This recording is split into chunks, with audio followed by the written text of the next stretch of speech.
زه پر دې کامیابه قومي کانګرس باندې د پارټۍ و مشرانو ته د پارټۍ و کارکونانو ته د پارټۍ و مندوبینو ته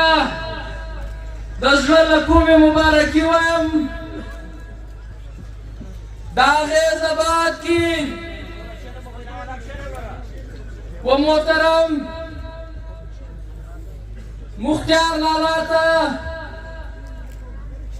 په کور چیرمنشپ باندې مبارکي وایم ټول مرکزي او صوبایي اگزیکټیو ته هم مبارکي وایم قدرمنو عزیزانو نن ډېر د خوشحالۍ ورځ ده یو ډېر تاریخي لمحات دي د پښتون افغان په تاریخ کې د سیاسي پارټیانو په تاریخ کې یو داسې ورځ ده نن چې یو سیاسي کارکنانو نن دا فیصله وکړه چې دوی ته تر خپل ځانه تر خاندانه تر تعلقاتو تر خپل مشرتابه خپل نظریات تنظیم او پارټۍ مقدسه ده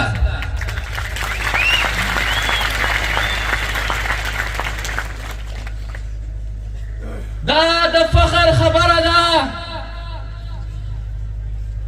د ناستو کارکنانو مشرانو دپاره یا چې هغه زموږ ملګري دي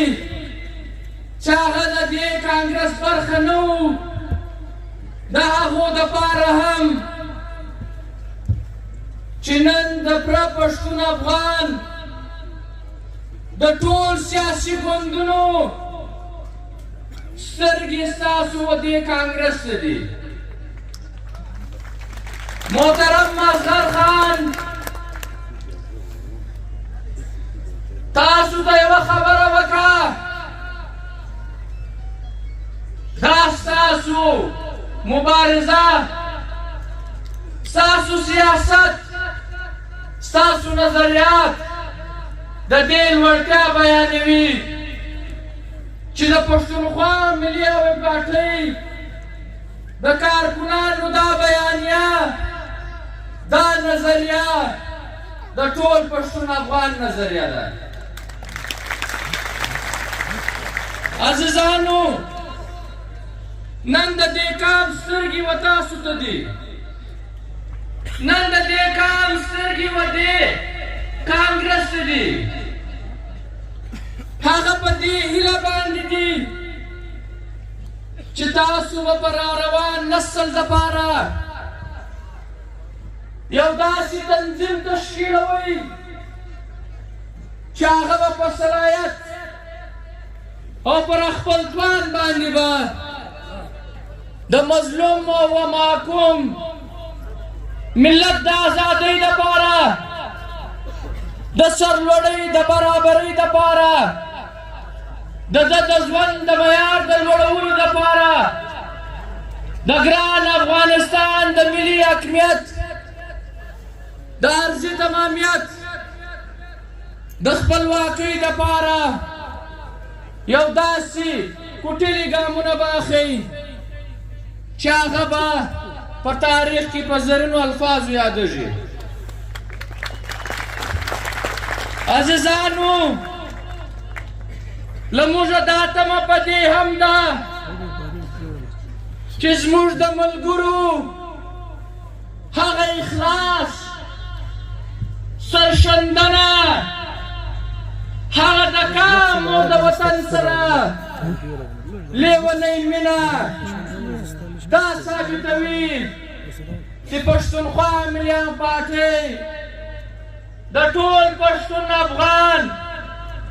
او د ټولو محکومو قومونو یو نماینده پارټۍ ده. قدرمنو مندوبینو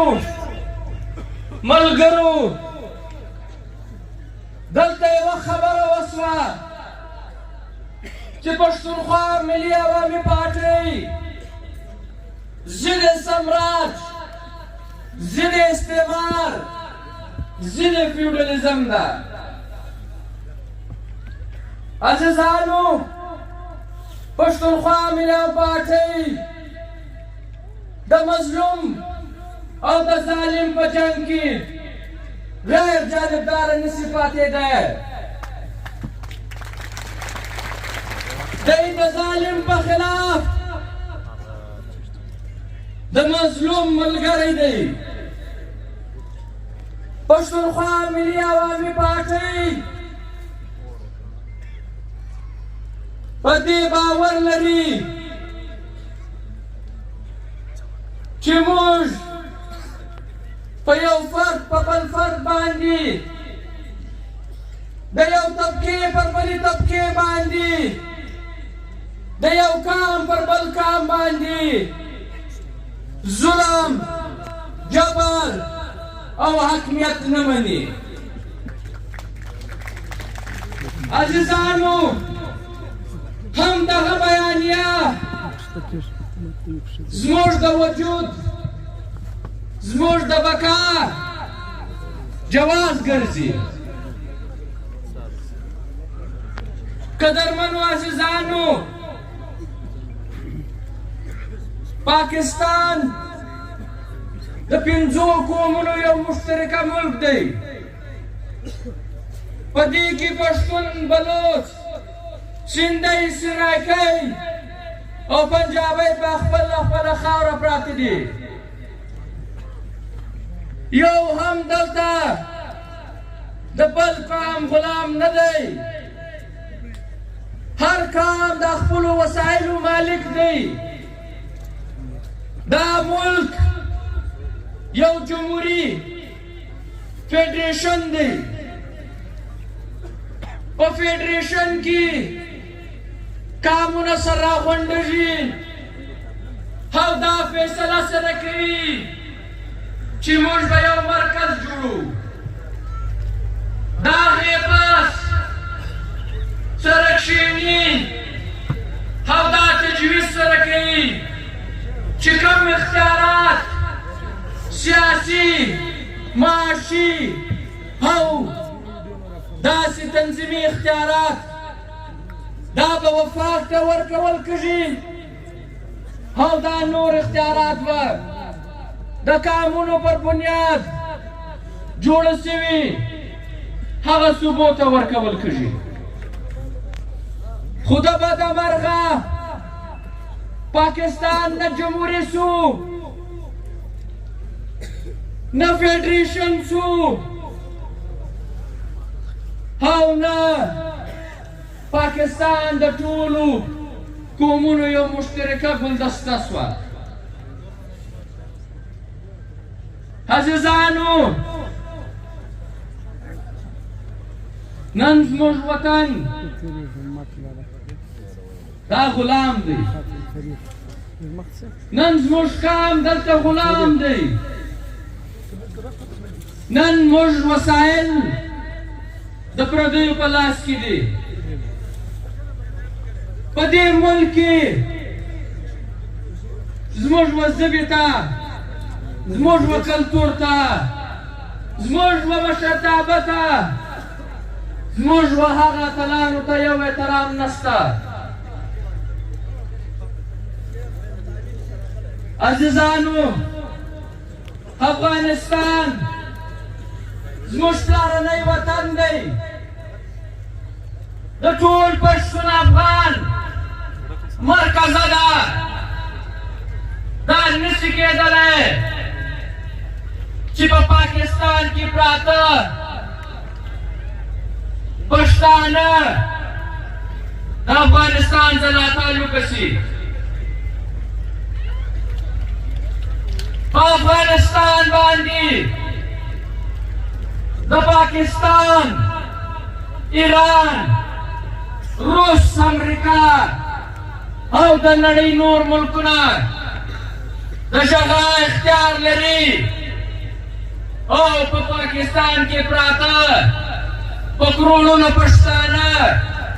دا به د افغانستان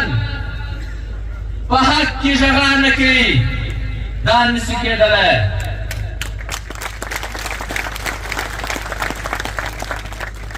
عزیزانو په افغانستان کې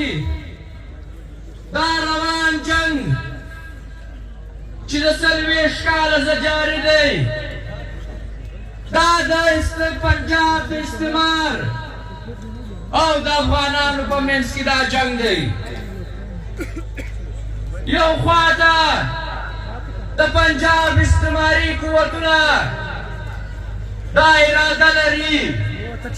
چې دوی به افغانستان خپله 5مه صوبه ګرځوي و بلې خوا ته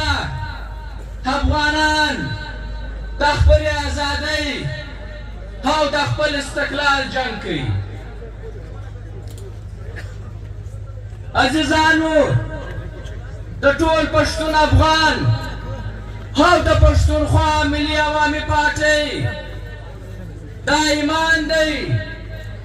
چې په دې جنګ کې به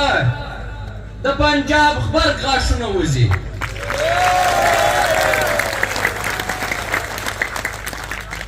قدرمنو عزیزانو دا کانګرس په داسې خاص حالاتو کې کېږي چې یو خوا ته په ملک کې بدترین امریت دی آئین او قانون تر پښو لاندې شوی دی پارلمان عدلیه میډیا ازاده نه ده په ملک کې ګراني ده بدامني ده دهشتګردي ده پښتون خاوره چې د بولانه ته چتراله اټک میوالي پکښې دا په وینو لمبل کېږي عزیزانو نن د سوات رانیولي تر وزیرستانه تر کوټې تر کراچي داسې ورځ نشته چې د پښتون افغان وینه نه تویول کېږي نن ستا په وطن کې بیا یو دهشتګردي را روانه ده تاسو ټول په دې خبر یاست چې په سوات کې یو بدترینه دهشتګردي راغله په زرګونو سواتیان د دې دهشتګردۍ شکار سو په لکونو خلک IDP سو له دوی خپل کورونه کاروبارونه هر څه پاته سو دوی په دې ملک کې او د ملک د باندې په وتلو مجبور سو بیا دغسې حالات په فاټا کې رالو بالخصوص په وزیرستان کې چې د دنیا جان ټول عالمي دهشتګردان که عربو که چچنو که ترکمنو که نورو دا یې ټوله دلته راوستل دلته یې ټریننګ سنټران جوړ کړو پیسې یې ورکړې وسلې یې ورکړې دا اختیار یې ورکړئ که څوک وزنئ که دماکه کوئ که ټارګېټ کیلینګ کوئ که بته غواړئ که د چا پر کور ورننوځئ تاسو ته اختیار دی. بیا چې دنیا ولیدله چې پاکستان د عالمي دهشتګردو یو مرکزه جوړه سوه، نو بیا یې غږ په وکړئ چې دا تا څه روان کړي دي. په 2014 کې په 14 دسمبره په آرمي پبلک سکول کې یو ډېره دردناکه دهشتګرده حمله وسوه چې په هغه کې د 1.5 سلنه زیات پښتانه بچي شهیدان کړل سو. بیا ټول سیاسي پارټیانو د نیشنل اکشن تحت دا منډیټ ورکوي چې د دا دهشتګردانو په خلاف به اپریشن کړي. عزیزانو دا اپریشن چې د دهشتګردانو په خلاف به کېدی دا د پښتنو په خلاف وسو.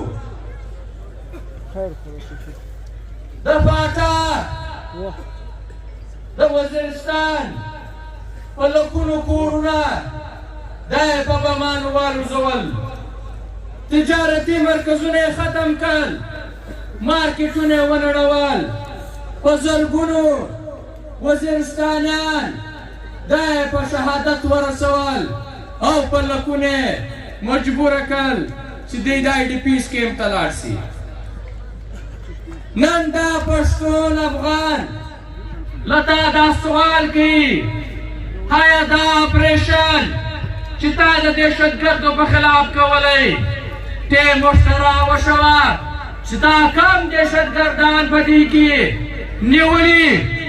یا د مړه کړي، تا هغه ټولو ته لاره ورکړه و محفوظ المقاماتو ده دوی منتقله کړل. او نن تاسو ویناست یو نام نهاده پښتون جرګه جوړه کړې ده د فیض حامد د جنرال فیض حامد په سربراهۍ کې چې هغه به د هغه دهشتګردو سره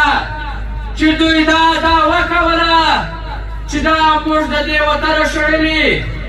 موږ دا ټول ختم کړي، موږ دا ټول وژلي دي، نن د هغوی سره معاهده روانه ده چې راسئ بیا تاسو ته پښتون وطن درلاس کوو، تاسو ته وسلې درکوو، اختیارات درکوو، بیا د پښتون په وینو باندې لوبې وکړئ. عزیزانو زموږ ګران وطن، زموږ د نیکهګانو وطن، زموږ ګران افغانستان نن د جبر لاندې دی. زموږ ملي سټیټ، زموږ تشخص، زموږ شناخت، زموږ غرور، زموږ هر څه تر پښه لاندې سوي دي. دا ته په دې ساده دغه کې به نه ګورو، هلته خبره د حکومت د نیولې نه وه، هلته خبره د ډاکټر اشرف غني د وتلو نه وه، هلته خبره ستا د ادارو وه، هلته خبره ستا د بند کمال خان د کجکي وه، هلته خبره ستا د وسایلو وه، هلته خبره ستا د ترقۍ وه، ستا د سیالۍ وه، ستا د ډیپلوماټیک تعلقاتو وه، هلته خبره ستا د دوستۍ وه، هلته خبره ستا د هغه معیشت وه چې هغه په دې ملک پاکستان زیات مضبوطه و، هلته خبره د شعور وه، هلته خبره د بیدارېدو وه، هلته خبره د افغان د سرلوړۍ وه، هلته خبره د د تعلیم وه د سیاست وه د سیالۍ وه د برابرۍ وه هلته خبره د انسانیت وه د مسلمانۍ وه نن ستا هر څه له منځه لاړو ستا هغه رپانده بیرغ چې په ټول جهان کې به رپېدی نن هغه بیرغ نسته ستا هغه ملي سرود چې د افغان په سرلوړۍ کې په مبارزې کې د افغان په جنګونو کې به دی یو ډېر عام کردار ادا کوئ د خلکو جذبې به یې راپورته کولې نن هغه ملي سرود له منځه لاړی نن ستا هغه نوم د تاریخي افغانستان نوم نن هغه نشته نن ته بې شناخته نن ته بې کوره نن ته بې مرکزي عزیزانو دا د تاریخ جبر دی دا زموږ غلامي ده چې نن په بار کې یو پاکستانی اوسي و ده ته ویل کېږي پاکستاني نژاد پلانکی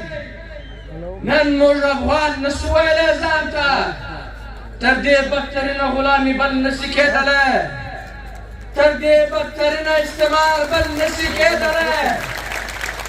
نن په جهان کې د انسانیت خبره کېږي نن په جهان کې چې خلک ملکونو ته لاړ شي هلته وخت تېر کړي هغوی ته شعریت ورکول کېږي تا افغانستان په وار واره نړولی دی تا افغانان په دې مجبوره کړي دي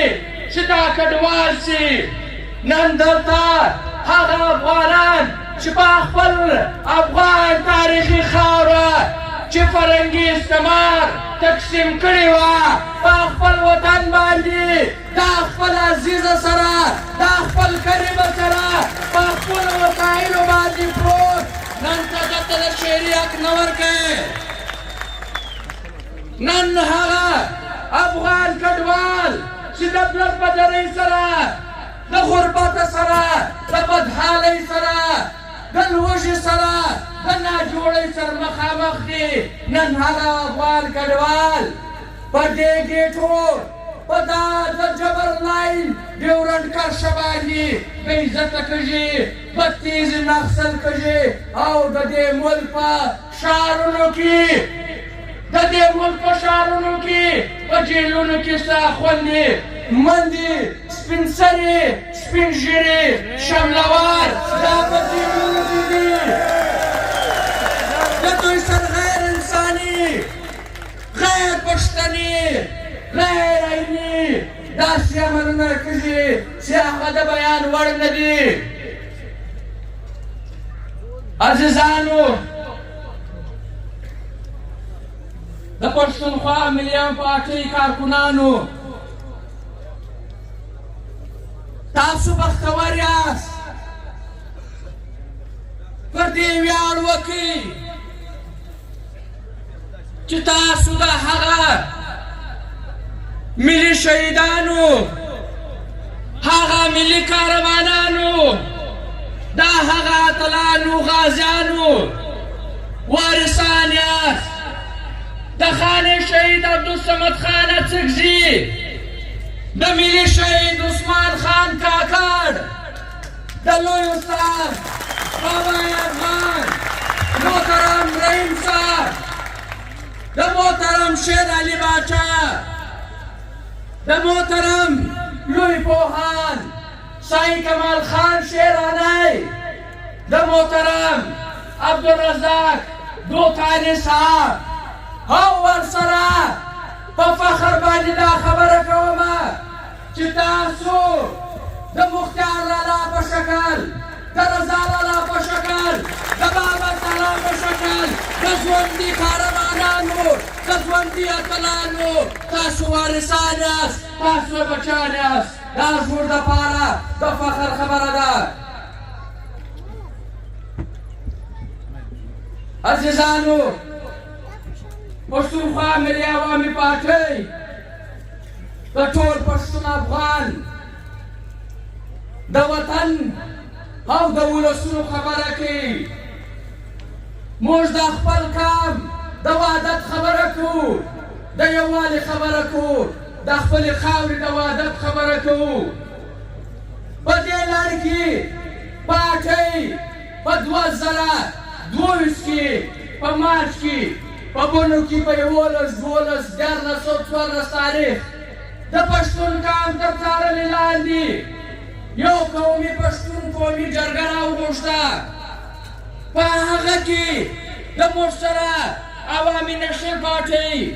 قومي وطن پارټۍ، نیشنل ډیموکریټک موومنټ، پښتون تحفظ موومنټ، زموږ د وطن دا نور جماعتونه، که هغه جماعت علما اسلام ده، که هغه د موږ سره پاکستان پیپلز پارټۍ، مسلم لیگ نون او داسې نور پارټیانې وې، د هغوی دا د پښتنو نمایندګان له موږ سره په دې جرګه کې شرکت وکړي. زموږ د وطن لیکوالان، ادیبان، کاروباریان، ډاکټران، وکیلان، غریبان، زموږ د وطن محنتکشه، خوارېکشه زموږ سیاسي کارکنانو په دې کې د موږ سره ګډون وکړي. دا یوه ډېره نماینده او لویه قومي جرګه وه. د دې ډېر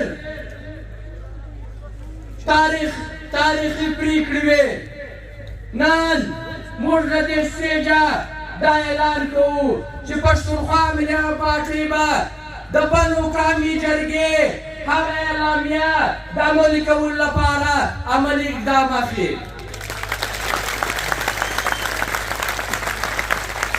عزیزانو، موږ په دې ملک کې د محکومو قومونو خبره کوو. د موږ سره په دې ملک کې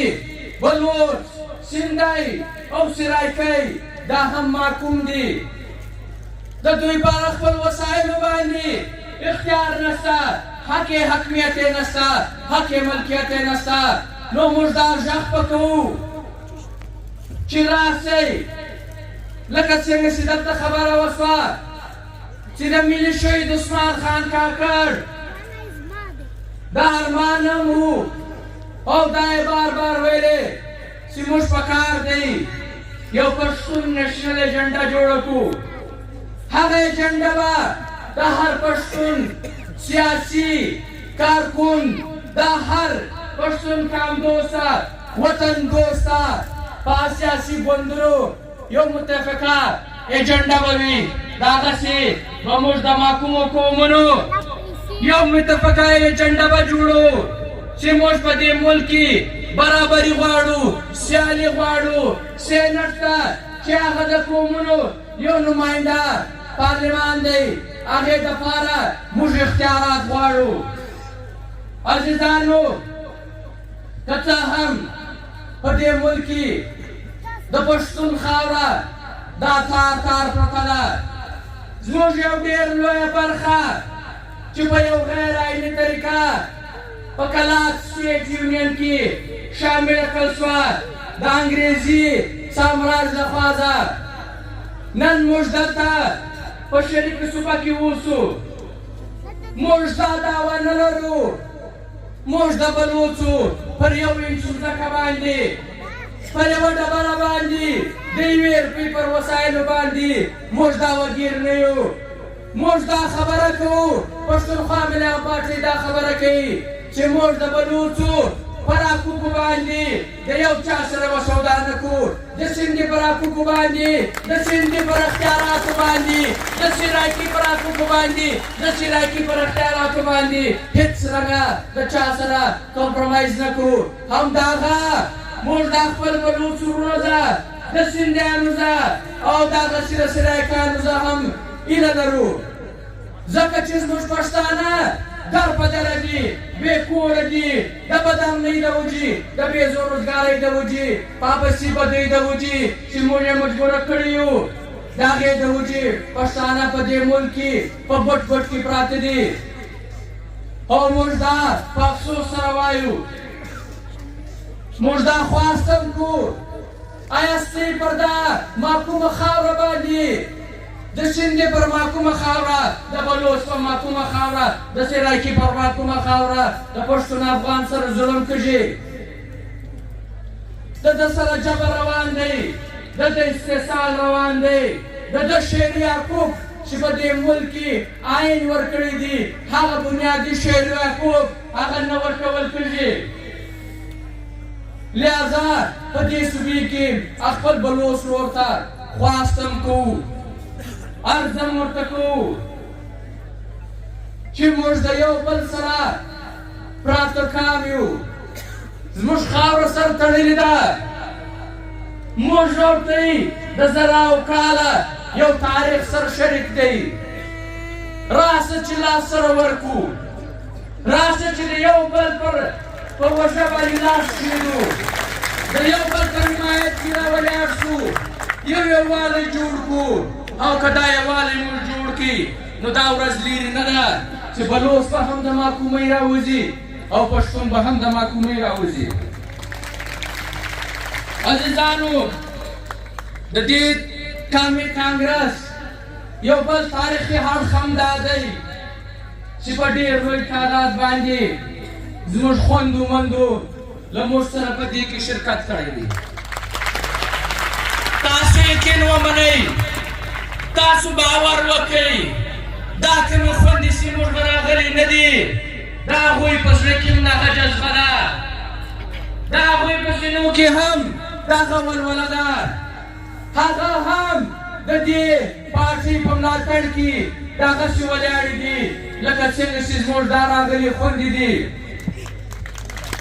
عزیزانو دا زموږ بدبختي اوسېدلې ده چې زموږ یو ډېره لویه آبادي چې هغه د 50 برخو زیات آبادي ده زموږ د وجود تر نیمې زیاته حصه دا شل اوسېدلې ده دا وجود زموږ د خپلو میرمنو د حق نه ورکولو د وجې که هغه د سیاسي حقوق که معاشي حقوق که کورني حقوق که هغه معاشرتي حقوق د نه ورکولو د وجې زموږ دا نیم وجود زموږ دا پښتون قومي تحریک دا نیمګړی و دا یوه نیمګړتیا موږ په دې وجې باندې زیاته بلو چې د دوی رول په تاریخ کې که هغه جنګي دی که هغه سیاسي دی که هغه زموږ د قام او د وطن د خدمت ښه دی هغه ډېر تاریخي اوسېدلی دی هغه رول نن بل بلکل پاته دی نو موږ خپلو خویندو ته دا خبره کړو چې ستاسو په ملګرتیا باندې د پښتونخوا ملي پارټۍ د دې مشرتابه په ملګرتیا باندې د دې کارکونانو پر حمایت باندې په ملګرتیا باندې موږ تاسو ته دا باور درکوو چې په راروان وختونو کې ډېر زر به که 10 زره زموږ دا ځوانان دلته وو 10 زره به زموږ خویندې له موږ سره په قومي کانګرس کې او زموږ په سیاسي جدوجهد کې به دلته به له موږ سره ولاړې عزیزانو که یو مور تعلیم یافته سي که یو ښځه تعلیم یافته سي دا کامونه جوړوي دا کام ته داسې بچیان ورکوي چې هغه به دا کام د ستړو خلاصوي د بېعزتۍ به خلاصوي خپله خاوره به ازادوي نو د دې په حواله باندې پښتونخوا ملي پارټۍ د دې په سختو الفاظو کې غندنه کوي چې په افغانستان کې د نجونو په لوړې زده کړو باندې پابندي موږ غندنه کوو او موږ و دنیا ته دا خبره کوو چې پښتون افغان یو علم دوسته قام دی دا تعلیم خوښوي دا خپل د زنانو لپاره تعلیم خوښوي او دوی ته به د تعلیم او د غږ د حق ورکوو کوي عزیزانو زموږ وطن موږ په وطن کې ډېر لوی دانشوران شته ادیبان شته لیکوالان شته ساینسدانان شته تاسو یو بله زیری هم پر تاسو باندې دا دی چې ستا د وطن ډاکټران، انجینران، پروفیسران، عالمان، ادیبان دا ټول له تاسو سره ودرېدو او زموږ وکیلان وروڼه هم. دا زموږ یو ملي فریضه ده، دا د دې وطن د هر بچي یو ملي فریضه ده چې دا به دې وطن ته دې قام ته خدمت کوي. موږ ته پکار دی چې موږ دا پارټۍ په ساینسي بنیادو ودروو، موږ خپل تنظیم مثبته کړو، موږ دا خپل تګلیاره د ریسرچ له لارې راولو، موږ خپله بیانیه، زموږ خپل سیاست د ریسرچ په بنیاد باندې ولسونو ته کښېږدو. نو زه دا خواست کوم زموږ د هغه انټلیجنسیا ده چې تاسو پر دې کام باندې ریسرچ وکړئ، زموږ د ټولنو پر خوی باندې ریسرچ وکړئ، زموږ پر تاریخ باندې ریسرچ وکړئ، زموږ پر محکومي باندې ریسرچ وکړئ، زموږ پر پسماندګي باندې ریسرچ وکړئ، زموږ د دشمن پر چال باندې ریسرچ وکړئ. دا ریسرچ راوړئ موږ ته کښېږدئ، سیاسي پارټیانو ته کښېږدئ چې د هغې باندې موږ دا کام پر سمه لاره واچوو. عزیزانو، علي وزیر د هغه کورنۍ سره تعلق لري کومې کورنۍ قربانیانو، د کومې کورنۍ چې دا قربانیانې عظیمې قربانیانې چې د دې قام او د وطن لپاره ورکړي دي. علي د هغه خاندان سره تعلق لري. علي په جیل نه دی چا څوک یې نسي راګرځولی، علي په جیل څوک نسي ماتولی، دا یو افغان بچی دی. البته دا د زموږ دپاره یو پیغور دی چې دا کورنۍ چې د دې کام دپاره سرښندنې کړي دي، دا غیرتي بچی چې دا خپل د کام د غږ پورته کولو په سزا کې نن په زندان کې ناست دی او موږ نن بېوسه یو. عزیزانو، دا علي د کورنۍ قاتلان، دا علي د کورنۍ قاتلان دا د پښتون افغان ازلي دشمنان دي. دا د پښتانه قام سره د پښتونولي سره د دوی هیڅ قسم تعلق نشته. دا د پنجاب د استعمارګرو یو قوت دی چې هغه پښتونه خاوره غلام ساتلو غواړي. نو موږ د ټولو سیاسي قوتونو ده، سیاسي پارټیانو ده، تحریکونو ده دا خواست کوو چې راسئ لاسونه سره ورکړو د علي لپاره، په دې وطن کې د تعلیم لپاره، د روزګار لپاره، د صحت لپاره، د هغه بنیادي